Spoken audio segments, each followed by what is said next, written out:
అందరికీ నమస్కారం.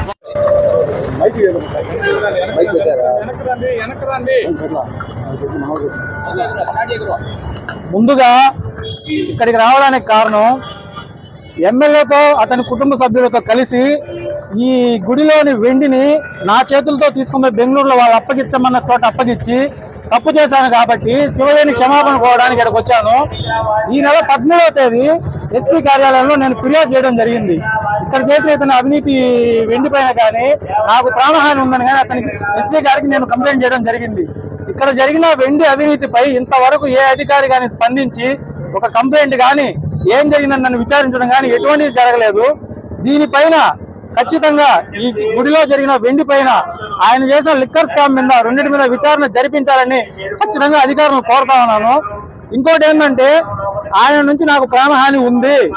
గతంలో నా మిత్రుడు కూడా అదే విధంగా ఆయన్ని బహిరంగ కాకుండా వ్యక్తిగతంగా విమర్శించడం వల్ల అతని ప్రాణాలు కూడా పోవడం జరిగింది.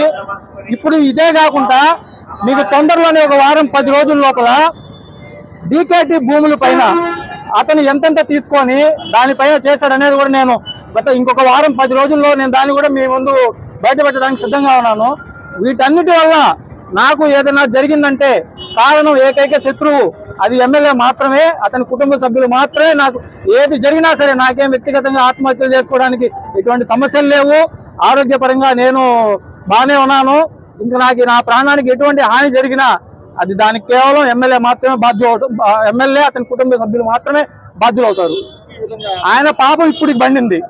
శివయ్య గుళ్ళో ఆయన చేసిన అక్రమాలకు ఇన్ని రోజులు చూసి ఇప్పుడు శివయ్య ఆయన పాపం బండించాడు కాబట్టి నేను బయట రావడం జరిగింది. గుడిలో సామానండి, వెండి పూజకు ఉపయోగించే సామాన్లు. గుడిలోని వెండికి ఇప్పుడు దాని మీద ఆడిట్ జరిపించండి. గుడిలోని ఎప్పుడెప్పటి నుంచి వచ్చిన వెండి సామాన్లు అప్పటి నుంచి వచ్చినటువంటి ప్రస్తుతానికి ఈ రోజుకి ఉన్నాయా లేదని ఒకసారి ఆడిట్ చేయించండి. నేను బెంగళూరులో భారతి అనే ఆమెకి దాన్ని చేర్చడం జరిగింది. ఆమె నా అకౌంట్ కి 10 లక్షలు కూడా పంపించారు. ఆమె ఎవరో కూడా నాకు తెలియదు. కేవలం వీళ్ళ తరపున మాత్రమే ఆమె నాకు పంపించడం జరిగింది. మీకు తొందరలో విత్-ఇన్ 1 వీక్ 10 డేస్ లో ఇక్కడ జరిగిన ల్యాండ్ గురించి కూడా నేను మీకు తెలియజేస్తున్నాను. 10 రోజుల్లో తెలియజేస్తాను. అది ఇంకా పెద్ద అవినీతి. అది కాళహస్తి ప్రజలకు ఒకటే తెలియజేస్తున్నాను, ఈ ఎమ్మెల్యే పై కనిపించేంత సౌమ్యుడు కాదు. ఈసారి కన్నా మీరు అతన్ని గెలిపించారంటే మాత్రం మీ ఇళ్లలో కూడా మీరు ఉండలేరు.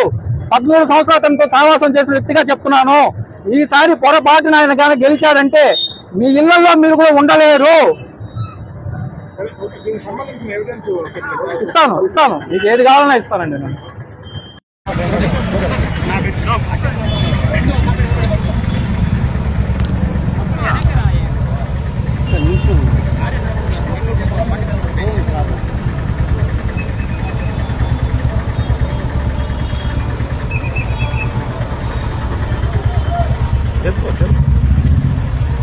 జరుగు